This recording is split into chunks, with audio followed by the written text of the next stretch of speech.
자, 우리 지난 봤던 게 뭘 봤냐면 이제 그 보라는 사람이 있었는데 그 보라는 사람이 수소 원자의 선 스펙트럼을 통해서 이제 뭐를 갖다 확인하게 되냐면 전자의 특정한 에너지 준위를 가지고 있다라고 얘기를 한 거예요. 알겠죠? 그러니까 전자의 특정한 에너지 준위라는 것은 뭐냐면 전자가 가질 수 있는 에너지가 결정되어 있다는 뜻이야. 알겠지? 그래가지고 이제 뭐 그 에너지가 1 아니면 아니면 2 아니면 3 이런 식으로 가질 수 있다는 얘기입니다. 아셨죠? 네. 자, 그래서 자, 이거를 뭐 사실은 보란 사람이 그 에너지 값을 구한 건 아니에요. 그게 어떤 에너지인가? 그러니까 뭐 이런 게 있을 거 아니야. 전자가 갖는 특정한 에너지를 갖기는 갖는데 얘가 얼마인지는 잘 몰랐어요. 이걸 누가 이제 그 확인하게 되냐면 그 발머란 사람이 있어요. 발머란 사람이 고등학교 수학 선생님인데 이와 같은 논문이 발표됐겠죠? 그죠? 이 논문이 발표되고 나서 여기에 해당하는 빛들의 성질을 가지고 발머라는 고등학교 수학 선생님이 전자가 갖는 에너지 값을 계산을 합니다. 알았죠? 수학 선생님과 계산했겠지? 그래서 이렇게 보내주게 됩니다. 그래가지고 전자가 갖는 에너지 준위는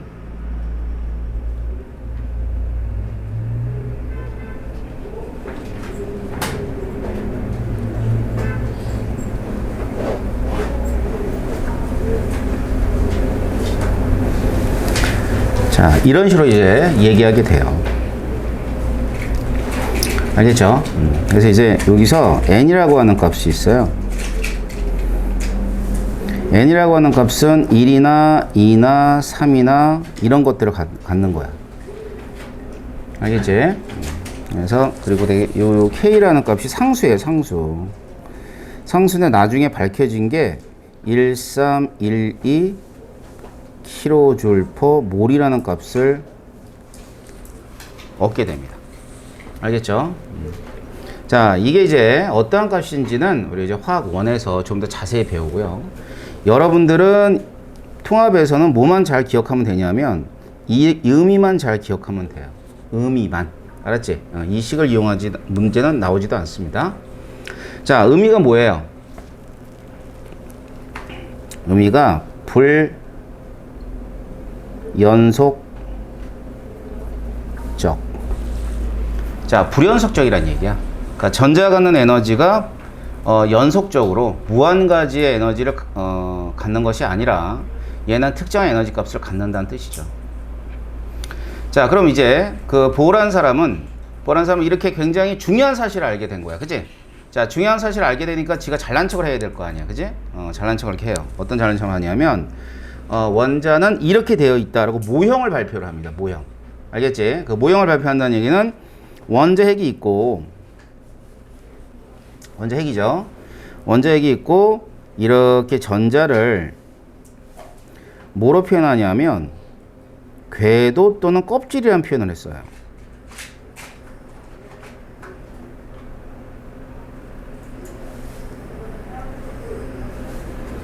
이런 식으로. 알겠죠? 자, 그래서 얘를 처음으로 궤도, 그러니까 전자의 궤도 또는 껍질이라는 표현을 쓰는 게 이제 보란 사람이에요.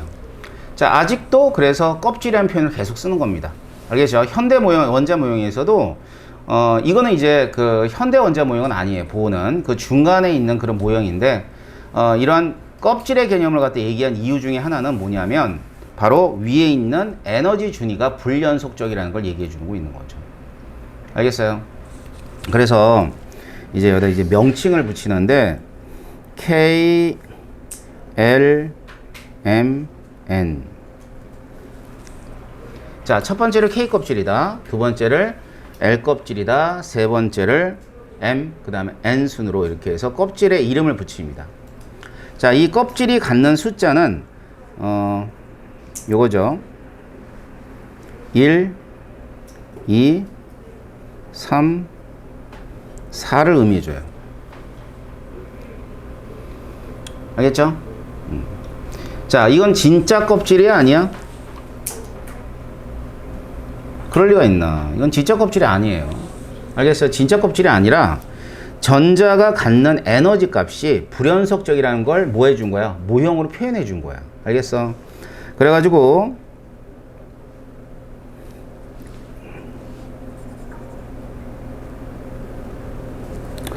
자, K 껍질이라고 하는 것은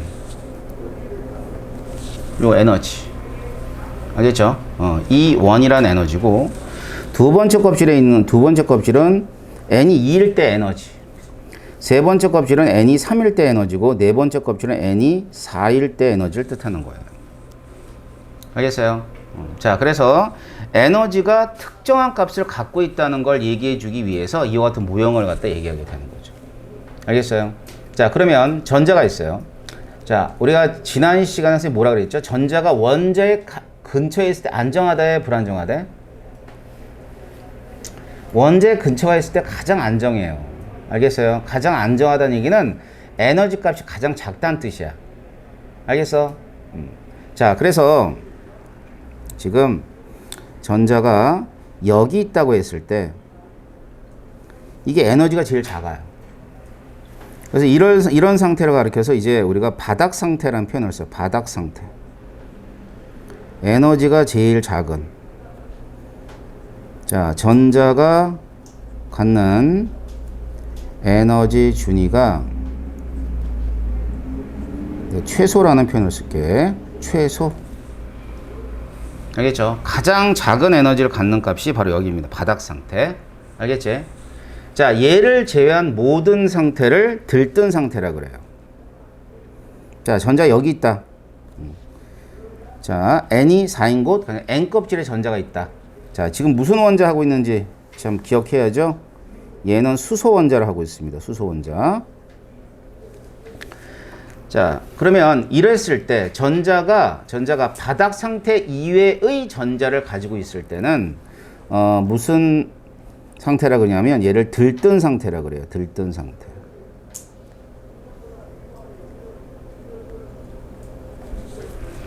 자, 그래서 바닥 상태와 들뜬 상태 두 가지로 나눠집니다. 자, 바닥 상태는 가장 안정할 때, 들뜬 상태는 어때요? 에너지가 좀 커진 상태. 그지? 자, 그러면 여기서요.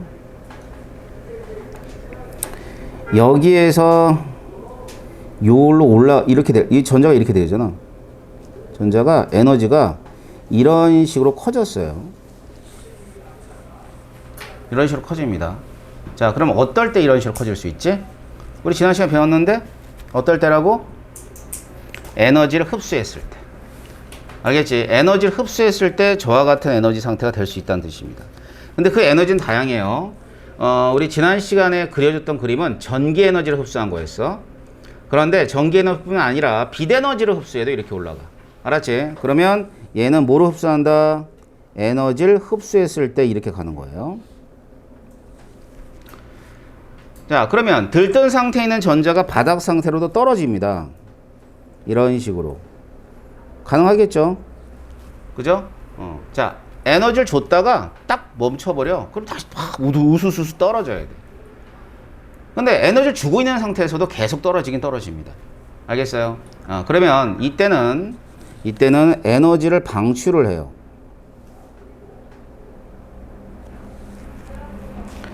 자, 에너지를 방출하는데 우리 지난 시간에 봤던 것처럼 에너지는 딱 한 가지의 형태로만 방출을 해요.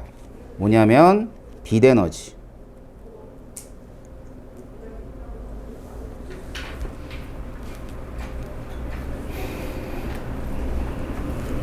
아셨죠?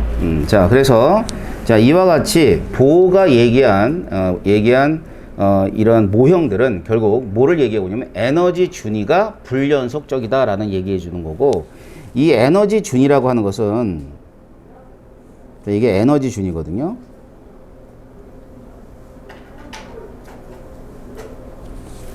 마치 그거 같아. 위치 에너지. 준위잖아. 준위. 그 위치 에너지를 뜻하는 거예요. 알겠어요? 자, 그런 걸 우리가 이제 에너지 준위라고 합니다. 자, 그러면 자, 원자의 구조를 비롯하여 에너지 준위가 무엇인지 확인해 봤죠? 그죠? 예. 자, 그렇다면은 이러한 에너지 준위를 갖는 이 전자를 이제 우리가 뭘 해볼 거냐면 배치를 한번 해볼 거예요.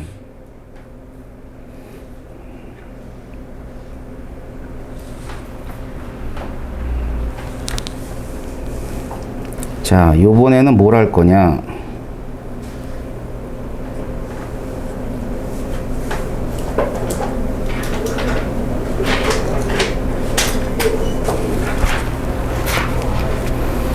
자, 전자를 어디에다가? 껍질에다 배치를 하는 거죠. 알겠지? 전자를 껍질에다가 배치를 합니다. 자, 규칙이 몇 가지가 있어요. 규칙이. 첫 번째.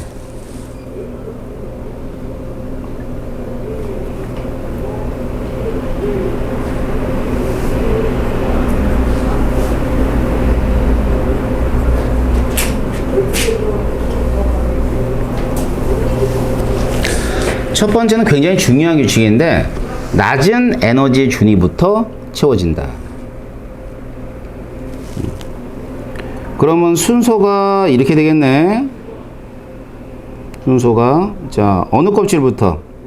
K 껍질부터 K, L, M, N. 자, 이런 순으로 채워지는 겁니다. 알겠죠? 두 번째.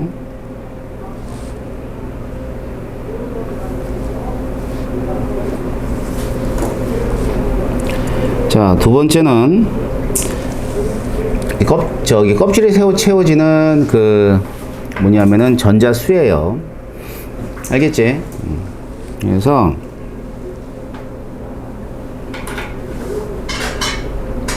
K 껍질은 2개. 알겠죠?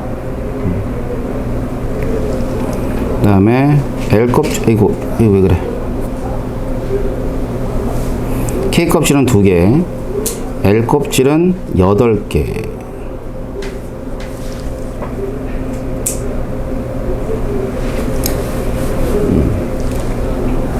그 다음엔 M 껍질도 8개까지 채워집니다.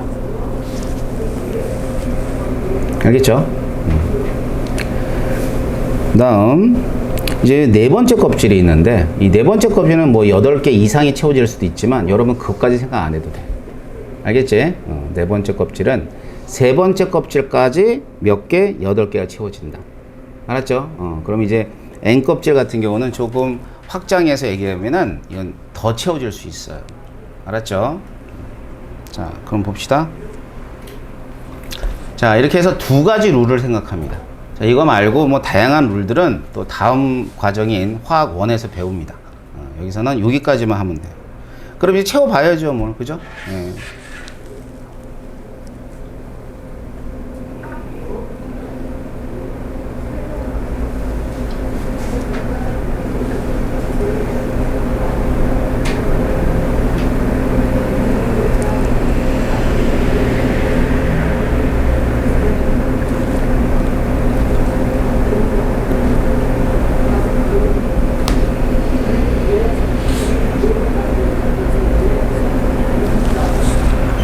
자, 몇 가지만 한번 채워볼게요.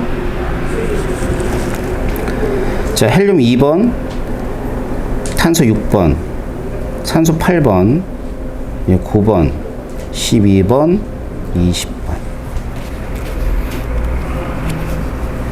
알겠지? 이런 식으로. 자, 그럼 이제 헬륨이 2번이라는 게 전자가 2개라는 뜻이잖아. 맞지? 2개이기 때문에 얘는 전자 배치를 할 때 K에 2개. 뭐 이렇게 채워주면 돼. 알겠죠? K에 2개. 그 다음엔 얘 6개죠.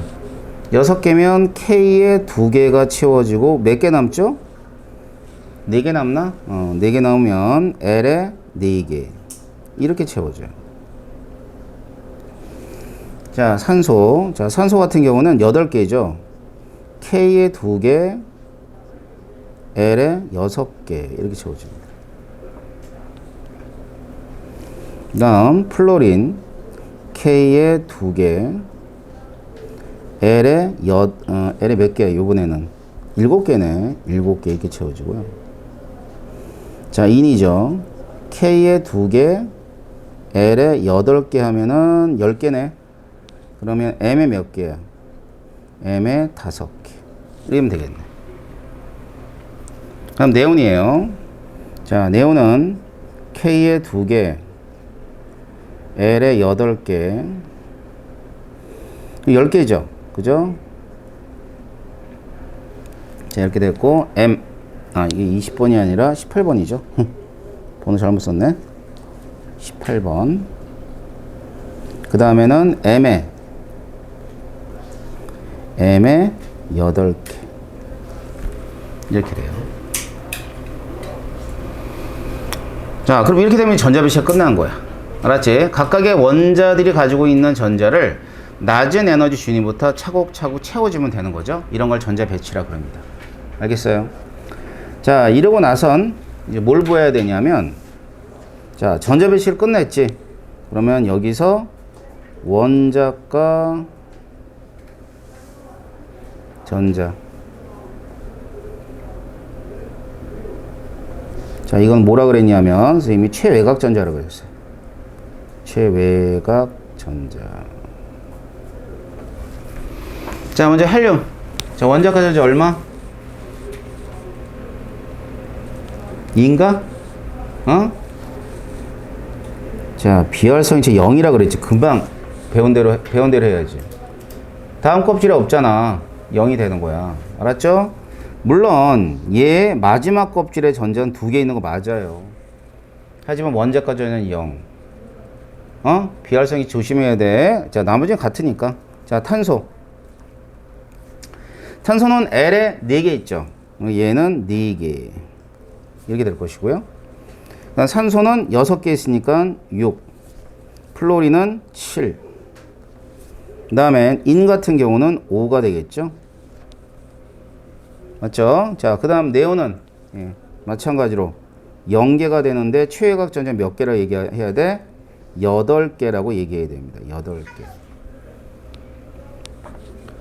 아셨어요? 네. 자, 그렇게 되면 이제 우리가 비활성 기체는요.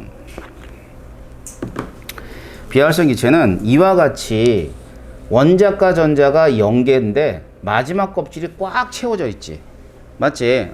그래서 이제 여기에서부터 나오는 게 뭐냐면 우리 이제 오늘 뭐 나갈 수 있을지도 모르겠는데 옥텐룰이란 8전자 규칙이라는 게 이제 여기서 나오게 돼요. 자, 안정한 애들 있죠. 안정한 애들이 어떤 애들이야? 이런 애들이 안정한 애들이죠. 그러니까 이런 애들이 안정하다는 얘기는 마지막 껍질에 8개의 전자가 채워졌을 때 단 첫 번째 껍질은 2개. 알겠죠? 그랬을 때 안정한 원소로 원소임을 알 수 있다는 뜻입니다. 아셨죠? 자, 그럼 요번엔 좀 볼까? 주기도 한번 생각해 보자. 주기 내가 뭐라 그랬어? 전자 껍질 수라 그랬지. 자, 전자 껍질 수니까 얘는 1주기가 되는 거죠. 그 다음에 플로린까지 2주기가 되는 것이고, 그 다음에 인은 3주기가 되고, 그 다음에 네온도 3주기가 되는 거예요. 예? 네온 10번 아니에요? 네온 18번 아니야? 아르곤이 10번 아니에요? 아, 쏘리다. 잘했어. 10번이다. 아르곤.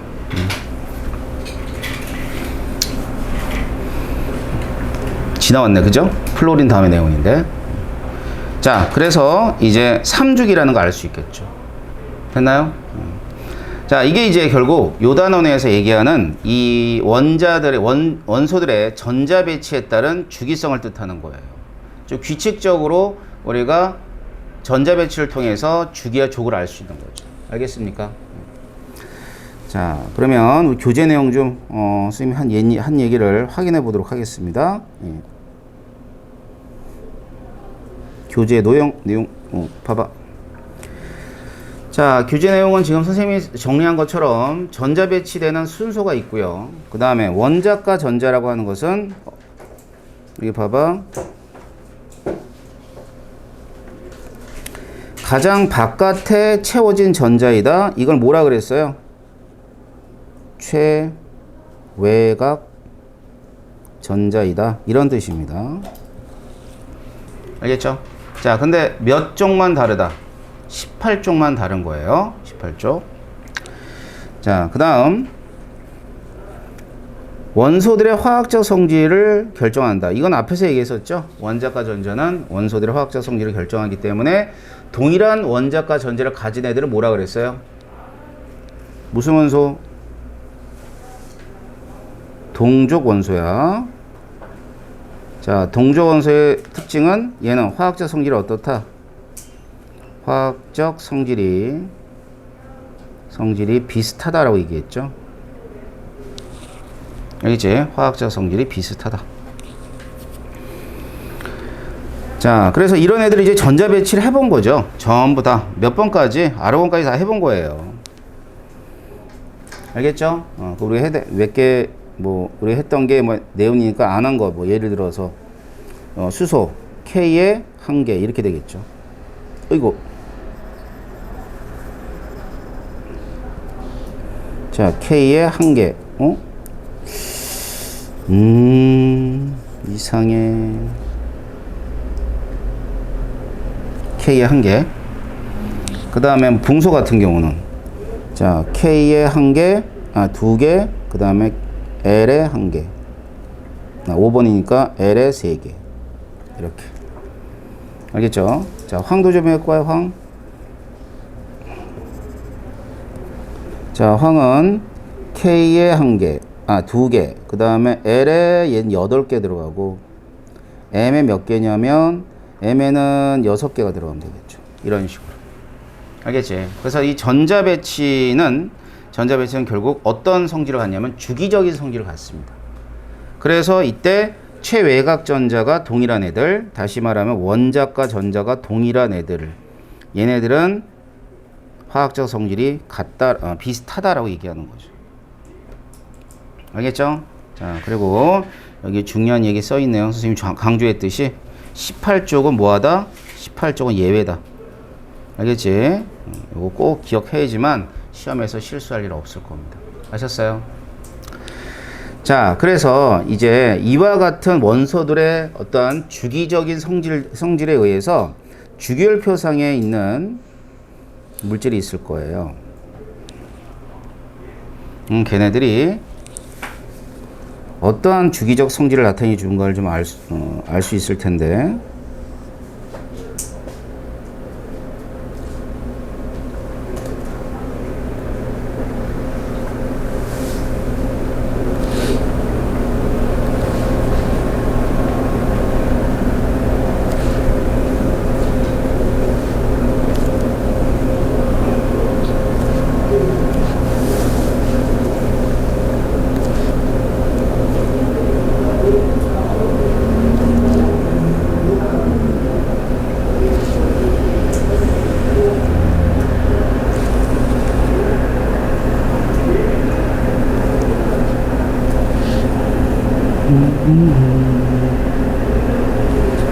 네, 삐뚤하네.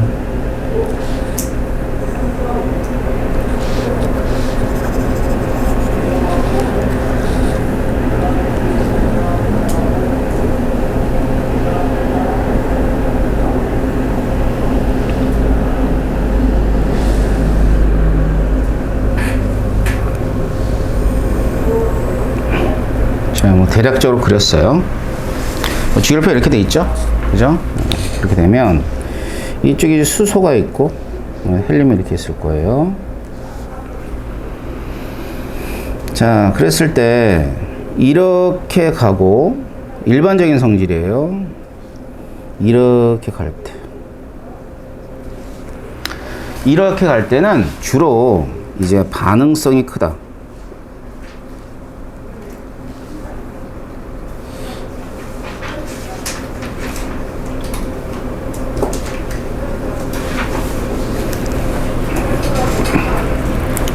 자, 금속의 반응성이 크다라는 표현을 써요.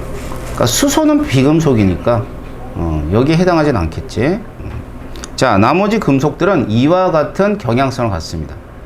그러면 금속이 반응성이 크다는 것은 뭘 뜻하는 거냐면 양이온이 되기 쉽다. 양이온이 되기 쉬워.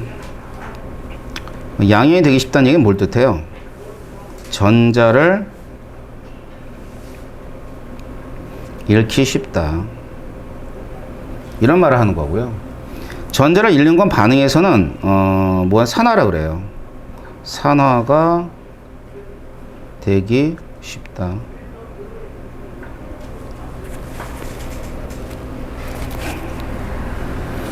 자, 그러면 이런 어떤 규칙을 따라갔을 땐 몇 쪽이 가장 반응성이 큰 거야? 1쪽. 얘 이름이 뭐였어요? 무슨 금속? 알칼리 금속. 그러니까 금속 중에는 1쪽이 가장 반응성이 커요. 그 다음엔 비금속 같은 경우는 이쪽이 이제 비금속 쪽이죠. 비금속은 이렇게 가고 이렇게 갔을 때. 자, 그럼 이때 이제 우리가 이제 비금속의 반응성이 크다라고 해요. 이렇게 갔을 때. 그럼 헬륨이에요? 아니죠. 그 얘기가 아니라 요 비활성 기체는 빼고 여기 플로린 있을 테니까. 자, 플로린을 비롯한 이제 이게 몇 쪽이 되는 17쪽이죠. 요거 이제 이름이 뭐였어요? 이게 할로젠 원소였나?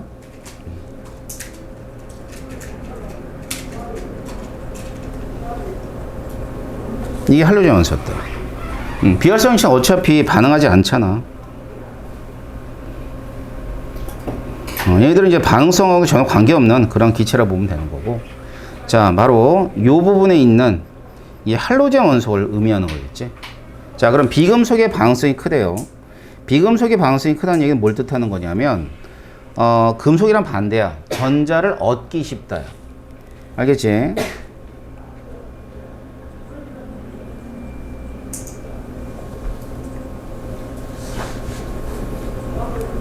얻기 쉽다.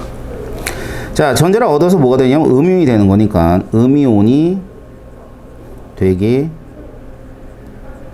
쉽다가 되는 거예요. 음이온이 잘 되죠. 그 다음에는 또 뭐 있냐면요. 얘 같은 경우는 이 음이온이 되면서 전자를 얻어오잖아. 그런 걸 우리가 환원이라 그래요. 환원. 그래서 환원되기 쉽다. 자, 그래서 주기율표상의 금속과 비금속은 이와 같은 주기성을 갖습니다. 자, 전자 배치에 대한 주기성 이외에도 물질에 대한 반응성에 대한 주기성이 굉장히 중요하거든요. 그래서 이런 반응성에 대한 주기성을 갖게 돼요. 자, 그 얘기가 뭐겠어요? 그 얘기가 이거예요. 이와 같은 알칼리 금속과 할로젠 원소는 호돈소 물질로 존재하기 힘들다는 뜻이야. 자연계에는. 알겠어? 그러니까 얘네들은 있으면은 닥치고 반응하려고 하는 그런 성질이 굉장히 강한 거죠. 그러니까 호돈소 물질 상태로 있기는 힘들고 화합물에 한 걸 형성하게 된다는 뜻입니다. 알겠어요? 자, 따라서 우리는 주기율표상에 있는 이와 같은 알칼리 금속과 할로젠 원소들의 일반적인 성질과 각각의 화합물들을 우리가 살펴볼 필요가 있겠죠. 그래서 다음을 넘기시면 이거 오토매틱이야. 알아서 숙제와. 자, 자연계 여러 화합물을 형성하는 알칼리 금속과 할로젠 원소에 대한 어떤 뭐 기본적인 그러한 성질들 같은 것들을 쭉 이제 나열하고 있죠. 자, 먼저 알칼리 금속. 자, 우리 알칼리 금속 아까 뭐라 그랬어요? 우리 지난 시간에 그랬지? 뭐라 그랬어? 염기다. 알았지? 자, 그래가지고 선생님이 말한 대로네. 알칼리 금속은 물에 녹는 강한 염기를 알칼리라고 한다. 알겠어요? 물에 녹는 강한 염기를 알칼리라고 한다. 그러니까 알칼리 금속은 말 그대로야. 물에 잘 녹아. 근데 물에 녹는 게 그냥 알칼리 녹는 것이 아니라 여기는 정확하게 반응이라는 걸 하게 됩니다. 알겠어요? 그래서 알칼리 금속은 물과 잘 반응해서 그때 그 용액은 뭐가 되는 거야? 강한 염기가 되는 거야. 알았어요? 염기.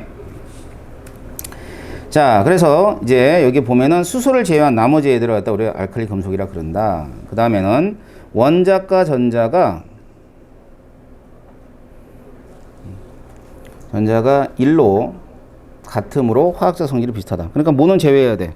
수소는 제외해야 되겠지? 그지? 자, 수소 제외.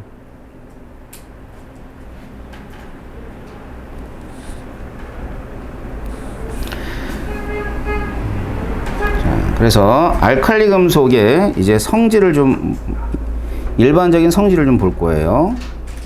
그 다음에 반응성도 같이 볼 겁니다. 뭐 정리가 잘 돼 있어 가지고 선생님이 교재에 있는 내용을 좀 바탕으로 부연 설명만 좀 해드릴게요. 자, 일단은 이제 여기 이제 알칼리 금속들이 있어. 자, 얘네들이 이제 원자들의 어떤 성질 또는 물리적인 성질을 좀 이해하면은 여러분들이 밑에 있는 성질들을 우리가 굳이 외우지 않아도 예측할 수가 있는데, 자, 얘들 금속이죠. 맞지? 금속이야. 그러면 앞에서 제가 금속이 어떻게 되어 있다는 거 한번 설명했을 거야. 자, 금속이라고 하는 애들은 이렇게 해서 여기서 전자를 잃어서 뭘 띈다고? 양이온을 띈다고 그러지 않았어요?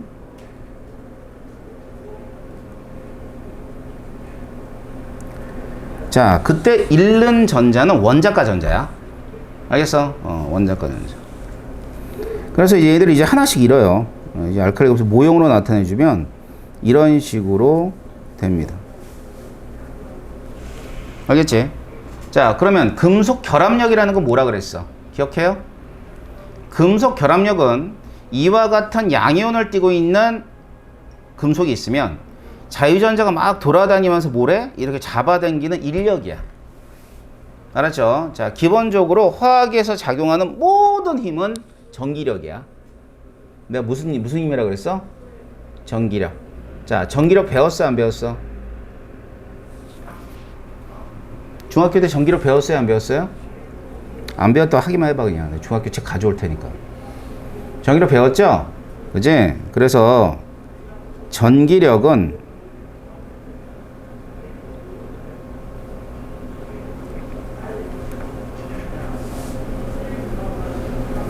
전하량에 비례하고, 뭐 정확히 얘기하면 거리의 제곱인데 거리의 제곱하고는 반비례해요. 알았지? 자, 여기서 전하량이라는 게 뭐니? 플러스 1이 있으면 플러스 2가 있고 플러스 2가 있으면 플러스 3이 있을 거 아니야? 그제? 자, 그러면 일단 전하량은 말이죠. 어때요? 모두 플러스 1가들이에요. 모두 플러스 1가들 때문에, 자, 전하량 양이온도 플러스 1가고 전자도 마이너스 1가니까 얘네들은 알칼리 금속에 모두 동일하다고 보면 되겠지. 그지? 근데 이제 문제가 있어요. 어떤 문제가 있냐면, 알칼리 금속은 이렇게 점점 원자 번호가 증가함에 따라서 뭐가 커지냐면 주기가 점점 커지죠. 다시 말하면 전자 껍질 수가 하나 있다, 두 개 있다, 세 개 있다 이렇게 돼버려요. 알았지? 그러니까 여기는 2주기다. 그죠? 리튬은 2개, 3개, 4개 이런 식으로. 자, 그래서 원자 반지름이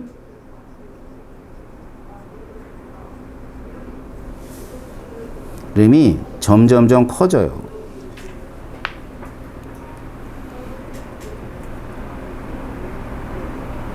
그 다음 원자 반지름이 커지게 되면 금속 결합력은 어떻게 될까요?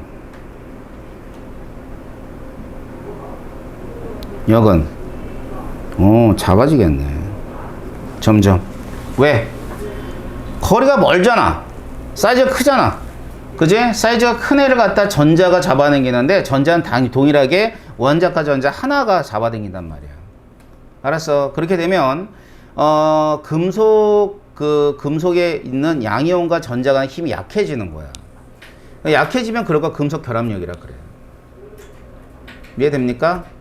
알았어요? 자, 그러면 금속 결합이 약하대. 자, 결합력이 약하면 녹는 점, 끓는 점은 어떻게 돼요? 그것도 기억해도.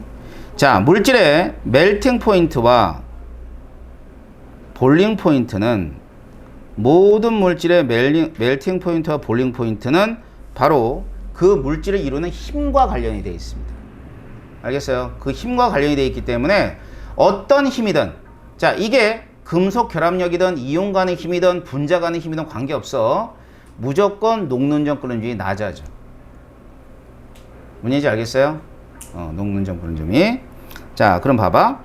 이 녹는, 끓는 점이 어떤 점인지는 알죠? 자, 쉽게 얘기하자. 자, 물에 어는 점 몇 도? 물에 어는 점 몇 도? 0도. 물에 끓는 점은 100도. 자, 물이 0도씨에 얼고 물이 100도씨에 끓는 거 모르는 사람 없지? 자, 그런 것들을 우리가 어는 점과 녹는 점 또는 끓는 점이라 그래요. 그러니까 어는 점과 녹는 점은 같은 얘기지. 맞지? 그 다음에 끓는 점은 기체가 될 때 온도를 뜻합니다. 아셨어요? 자, 그래서 보자. 상식적으로 알아둘 필요가 있어요. 이거 온도인데요. 온도예요. 이제 이렇게 내려갈 때 점점 더 낮아지는 느낌이고 올라갈 때 점점 높아지는 느낌이라고 보면 돼. 알았지? 자, 그럼 보자. 어떤 물질은 간에 무조건 끓는 점이 높고요. 어는 점이 멜팅 포인트가 낮아요. 당연하겠지. 그지? 됐니? 자, 그럼 봐. 우리가 물질의 상태를 갖다가 고려할 때는 항상 상온을 기준으로 하는 거야. 알았지? 상온을 기준으로 상온. 자, 상온이 어떤 물질의 볼링 포인트보다 높아. 다시 말하면 이 물질의 볼링 포인트는 상온보다 낮은 거야. 알았어요? 그러면 이 상태가 기체입니다. 이해돼? 됐어? 자, 상온이 있어요. 25도씨가 여기야. 그러면 이 물질은 상온보다 녹는 점이 높네. 알았지? 다시 말하면 25도에선 안 녹아. 그러면 이때가 고체야. 알았지? 자, 여기가 상온이야. 25도씨야. 그러면 지금 이 상온은 이물질의 녹는 점과 끓는 점 사이에 있죠. 그럴 때 뭐로 존재해야 돼? 액체로 존재하는 거야. 이해되나? 자, 항상 기준을 뭐로 생각해? 우리가 생활하는 상온을 생각하면 어렵지 않게 할 수 있어. 자, 그럼 상온보다 둘 다 높으면 고체야. 알았지? 뭐가? 녹는 점, 끓는 점 모두 높으면 고체가 되는 거고, 상온보다 둘 다 낮으면 기체로 있는 거야. 알겠어? 됐나? 그러면 녹는 점, 끓는 점이 있는데 이때 상온이 가운데에 존재하면 뭐가 돼? 액체로 존재하는 거죠. 자, 물은 액체예요, 기체예요, 고체예요? 여러분 마시는 물 액체지? 왜? 녹는 점은 0도씨고 끓는 점은 100도씨니까. 그럼 25도씨는 어디에 와 있어? 중간에 와 있으니까 얘는 액체로 존재해야 되는 거야. 무슨 말인지 아시겠어요? 자, 그럼 보자. 물질의 끓는 점과 녹는 점이 높으면은 상온에서 뭐로 있을 수 있는 가능성이 크죠? 액체예요, 기체예요, 고체예요? 응? 자, 물질의 녹는 점과 끓는 점이 높으면 고체로 있을 수 있어요, 액체로 있을 수 있어요, 기체로 있을 수 있어요? 고체. 이해돼? 무슨 말인지 알겠냐고. 상온보다 높으면, 그러니까 끓는 점 녹는 점이 높은 물질이면 고체로 존재하는 거야. 자, 끓는 점 녹는 점이 낮아, 아주 낮아. 뭐에 비해서? 상온에 비해서. 그럼 그런 물질들은 뭐로 존재해요? 기체. 자, 물질의 상태 알겠어? 알았어요? 자, 봅시다. 자, 그러면 금속은 결합력이 일단 기본적으로 강하기 때문에 녹는 끓는 점이 상온보다 어때? 다 높아. 알았어요? 그래서 대부분은 다 뭐로 존재한다 그래서 기억해봐. 대부분은 고체. 그 중에 액체로 있는 애 우리 하나 배웠는데 수은. 알겠지? 자, 그렇게 되는 겁니다. 자, 그럼 일단 얘네들은 전부 다 고체는 맞아요. 25도씨에서 자, 25도씨에서 고체는 맞아. 왜? 금속이니까 고체지. 하지만 점점 원자 분화가 증가함에 따라 녹는 점이 점점 낮아져. 자, 그래서 제일 녹는 점이 낮은 애가 누구야? 그렇다면 이 제일 낮은 애 세슘. 세슘의 녹는 점이 32도씨야. 되게 낮죠. 32도씨가 뭐 그렇게 낮냐? 당연히 낮지. 자, 세슘은 우리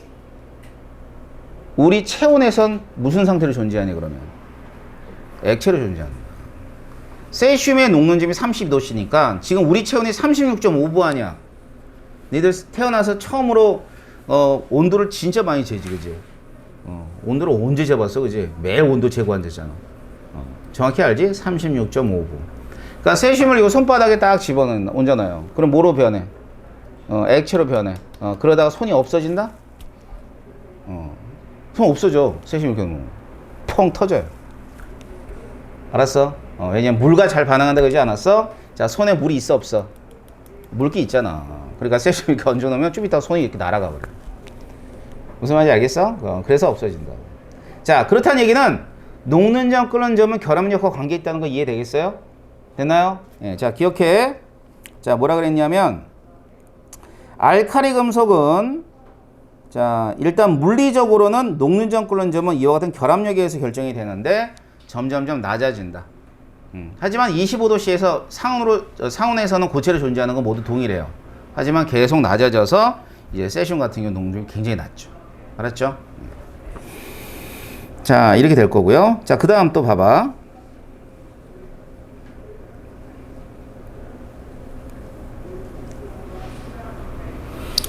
자, 이 금속은 무르다. 점점 물러요. 어떻게 물러질까? 이렇게 갈수록 물러요. 자, 왜 이것도 뭐와 관계돼 있어? 결합력과. 알았어? 그러니까 리튬보다 나트륨이 더 무르고 나트륨보다 칼륨이 더 물러요. 알았지? 그러니까 리튬 같은 경우는 그래도 이렇게 금속으로 되어 있는 칼로 잘라야 돼. 알았지? 우리 저기 지난 시간에 한번 리튬 봤었죠? 그런데 칼륨 같은 경우는 이렇게 나무 칼로 잘라도 잘라져요. 알았어요? 그 정도로 많이 무릅니다. 자, 그럼 뭐와 관계돼 있어? 결합력.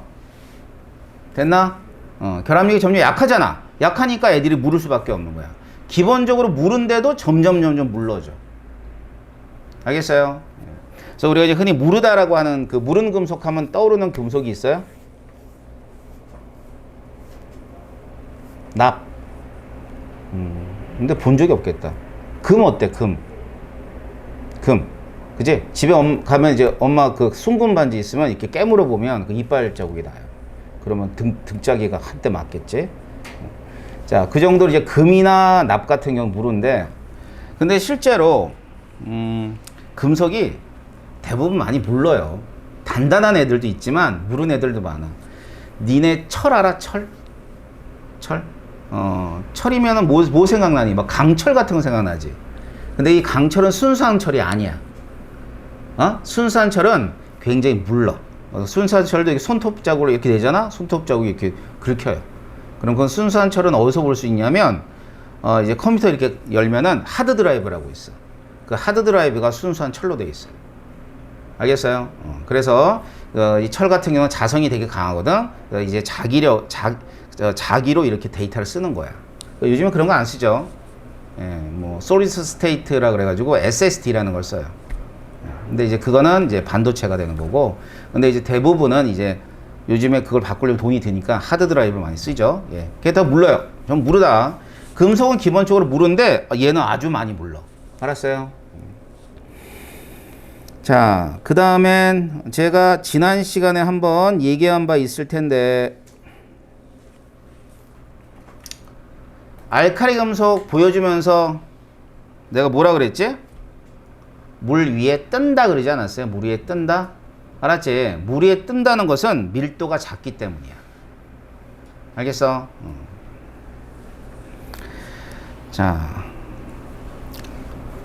그러고 나서 이제 나머지는, 자, 지금 1번 같은 경우는 뭐에 해당해?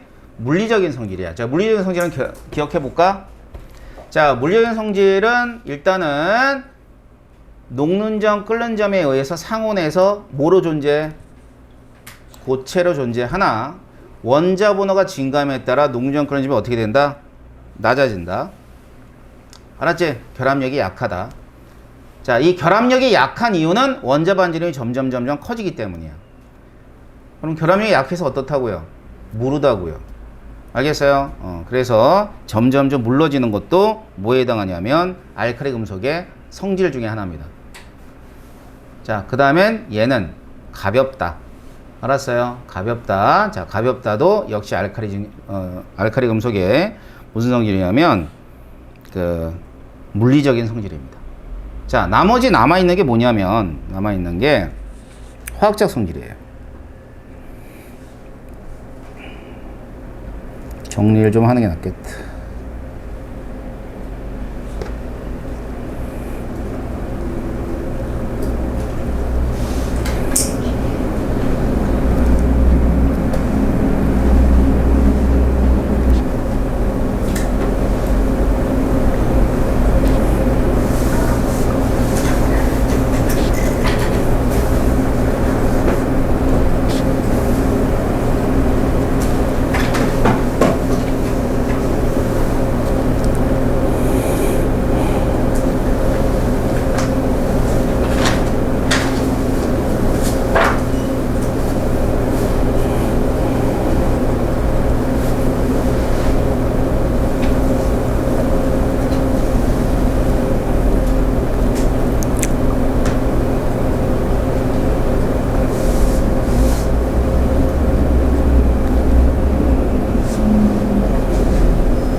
두 번째 성질은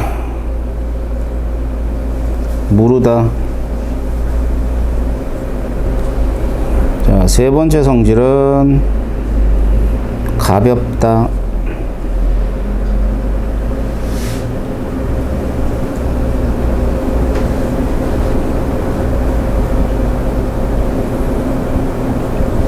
자, 이렇게 기억하는데 그 얘기는 밀도가 작다. 자, 이렇게 해서 물리적 성질을 정리하시면 되고요. 두 번째,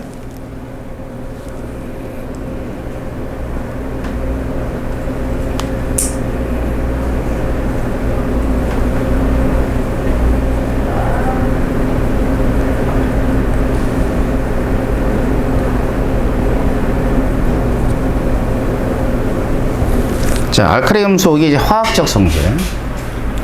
자, 이 화학적 성질은 한 단어로 줄이면은 뭐라고 얘기할 수 있냐면 반응성이라고 얘기할 수 있어요. 반응성.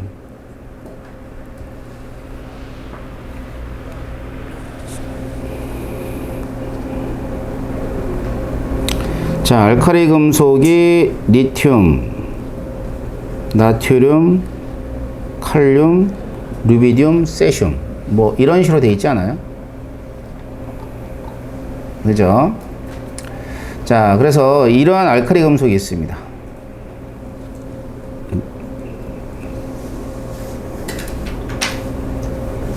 자, 이때 반응성 우리 배웠는데 어떨수록 반응성이 크다고 그랬죠? 이렇게 갈 때 반응성이 크다. 그럼 이 반응성은 뭐 산소랑 반응하던 혹은 물이랑 반응하건 혹은 뭐 비금속이랑 반응하건 다 이 반응성을 따라가. 알겠어요? 자, 그래서 첫 번째.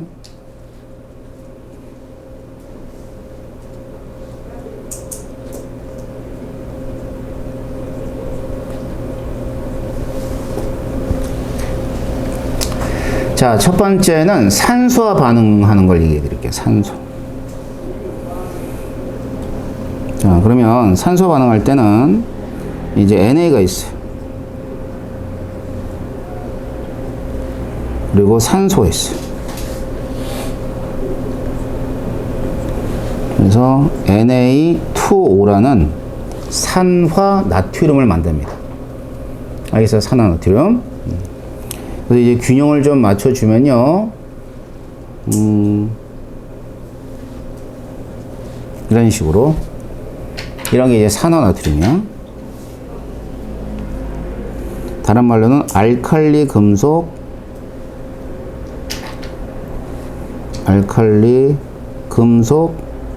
산화물. 이름은 산화나트륨. 줄여서 금속 산화물이야. 그래요. 알겠죠? 이렇게 됩니다. 그래서 이제 그 알칼리 금속이 이렇게 있어요. 뭐 예를 들어서 얘가 나트륨이라 그러자.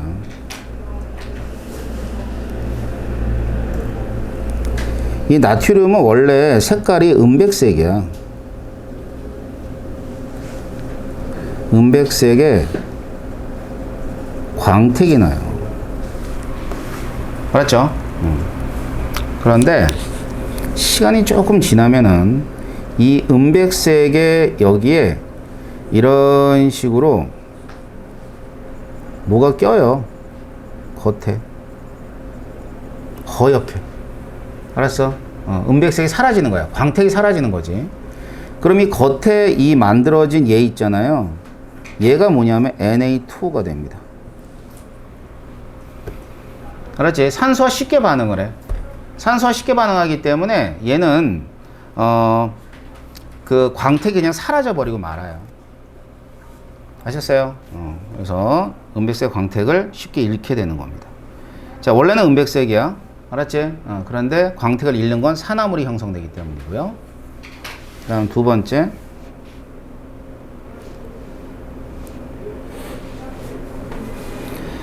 자, 두 번째 성질은 물과 격렬하게 반응을 한다. 물과 반응을 잘해요.